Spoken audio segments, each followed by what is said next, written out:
Dan pemirsa, untuk membahas kontroversi terkait Pondok Pesantren Al Zaitun sudah bergabung bersama kami ada Wasekjen MUI, ada Bapak Ahmad Fahrul Rozi. Assalamualaikum, selamat sore Pak Fahrul Rozi, apa kabar? Waalaikumsalam, alhamdulillah baik, terima kasih.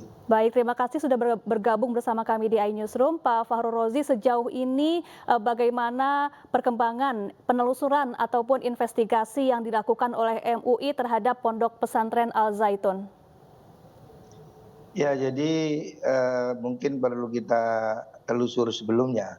Pada tahun 2002 itu MUI sebetulnya sudah pernah melakukan investigasi dan menemukan beberapa hal yang dilihat mungkin ada yang perlu diteliti, diwaspadai. Tapi saat itu belum ada tindak lanjut dari pihak-pihak yang berwenang.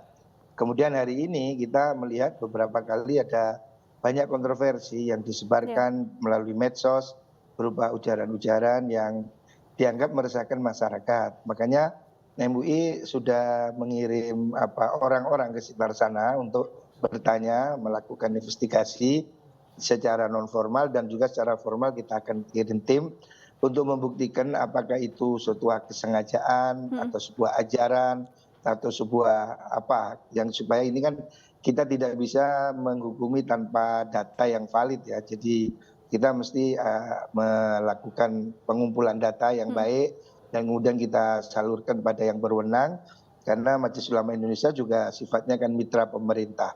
Jadi kita membantu apabila ada sesuatu yang nanti ditemukan unsur-unsur yang meresahkan masyarakat atau membawa aliran yang tidak benar, maka kita harus meluruskan supaya tidak menjadi kesalahan, tidak diikuti oleh orang lain gitu. Tetapi dalam hal ini kita masih perlu data-data yang lebih konkret. Baik, Pak Fahrul Rozi, benarkah ada upaya penghalangan dari pihak Ponpes Al Zaitun atau ada tindakan yang tidak kooperatif dari pihak Ponpes Al Zaitun dalam upaya penelusuran yang dilakukan oleh MUI ini? Saya mendengar itu yang dilakukan oleh MUI Jawa Barat ya. Jadi wilayah Jawa Barat mengatakan demikian. Makanya kita sekarang menurunkan tim dari Jakarta untuk datang ke sana. Tentu saja juga di samping datang secara langsung juga akan melakukan wawancara dengan masyarakat sekitar, dengan alumni. Bahkan juga saya dengar kemarin ada tenaga pengajar yang mengajar di sana. Jadi ada beberapa pihak yang datanya kita dengarkan. Dari situ kita akan memberikan rekomendasi kepada ada kejaksaan atau kan ada badan pengawas aliran kepercayaan, ada Kemenak, untuk kemudian negara yang mengambil tindakan, karena kita sifatnya hanya menjadi mitra dari pemerintah.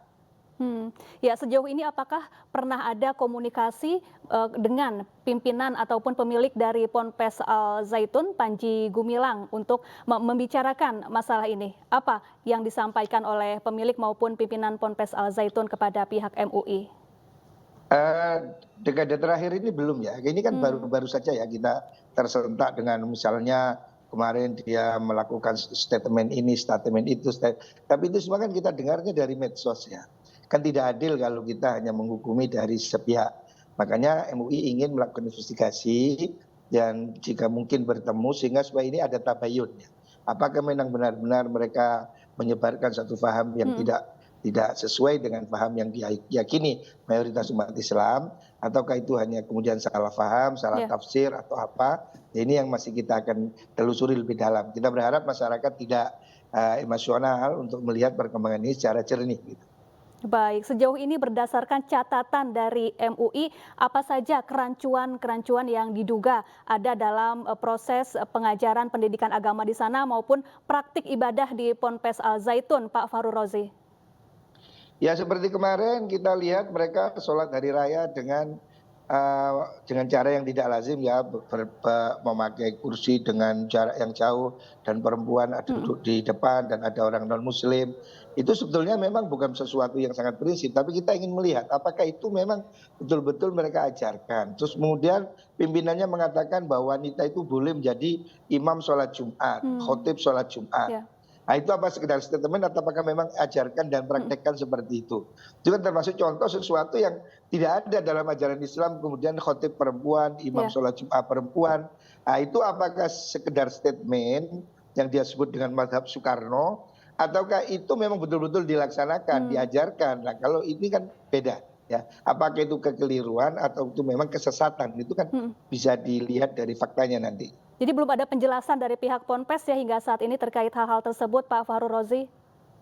Belum, mereka hanya berstatement di media bahwa ini, Mhm. bahwa itu, bahwa ini lagi. Kita akan tanya, apakah itu benar, dasarnya apa, apakah dia itu pemahamannya yang salah, ataukah memang sengaja berbuat begitu.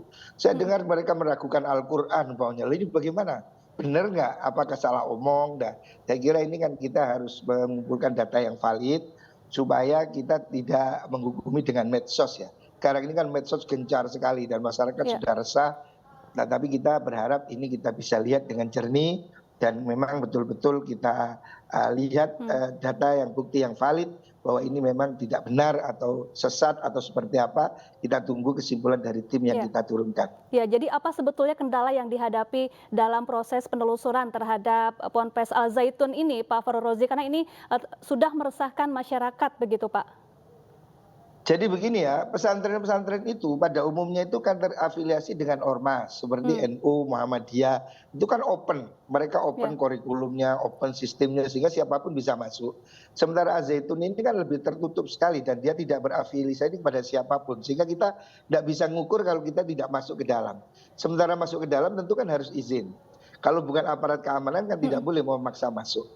Makanya kalau semacam kita ormas-ormas keagamaan itu tidak mungkin bisa memaksa masuk karena itu mereka juga dilindungi oleh hukum, oleh undang-undang kebebasan.